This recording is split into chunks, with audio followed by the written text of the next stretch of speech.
Hi, I'm Jordan Cobb. I'm the author of Dear Mary. So, this piece is a part of a larger epistolary sequence, all addressed to the Virgin Mary, Mother of Jesus. The sequence is contained in my chapbook, Letters to Mary, which also contains standalone works that examine and address how American comfortability with violence is informed by our past and current political actions, which create a feedback loop that justify everyday interpersonal violence. At the time of writing, I was living in Scotland, which gave me an incredible distance and perspective on American life, and specifically my upbringing within the doctrine.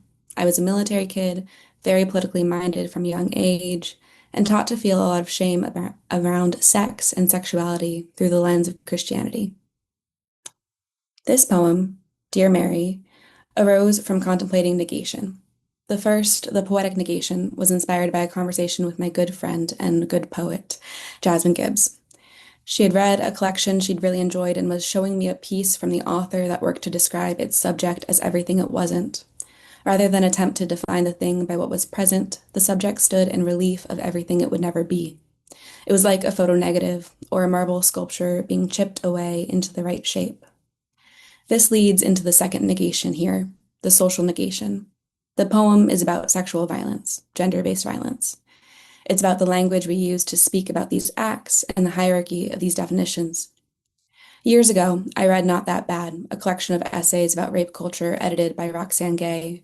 The premise of the book and the way we unpack sexual violence in the sociopolitical ecosystem is that some forms of violence aren't as bad as others. That when we experience this, we must frame our personal story in the larger narrative and place ourselves on a spectrum. That's why I began the piece by describing the setting, winter, as everything it wasn't.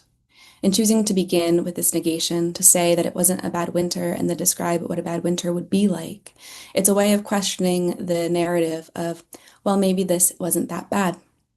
Then the rest of the poem unfolds itself to reveal the speaker's survival, which is a form of horror, which includes the exhumation of these metaphorical bodies, these traumatic experiences that are impossible to wash away. To become a grave digger as a way of seeking both answers and evidence, to shine a light on someone else's sins, it's powerful, but it whittles away at the spirit. To return to the beginning, the choice to use Mary as the symbolic figure sitting in the confession box receiving these letters on survivorship, to me, is indicative of who we feel we can tell about sexual violence and who won't blame us. There's so much dogma in evangelical circles about remaining pure and clean, and yet Mary was a 14-year-old girl who became pregnant in the historical record. If we bypass the Immaculate Conception explanation, we can theorize, and this is my headcanon for lack of a better word, that Mary is a representative in the long lineage of women who've experienced sexual abuse.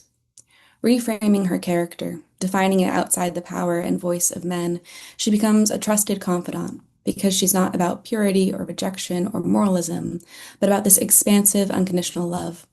And I think there's a lot of self-love in bringing our experiences to light, to say that this happened to me, to refuse to engage with the hierarchy of not that badism, and simply allow a terrible true thing to be terrible and true. So, without further ado, here's Dear Mary. Dear Mary, it wasn't that kind of winter, the kind that keeps wintering, condensing, freezing, until the body shunts the heat from its limbs, leaving the torso burning. But danger sliced like a hymn through the air. I could taste it in the snow packed behind my teeth, how the frost leached, preventing me from screaming when the ghost became corporeal, possessed by a fear of hibernation. Sorry, I skipped past the explanation. What more is there to say about molestation? The action, like no, is a complete sentence, and yet feels like a crime aborted, like my return to the garden with flashlight and blade, ready to unbury the shroud of that February where a man lay down beside me.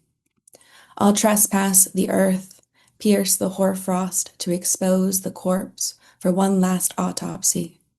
The difference between a rapist and molester is the point where the contact ends, whether the icicle melts or is used as a pick.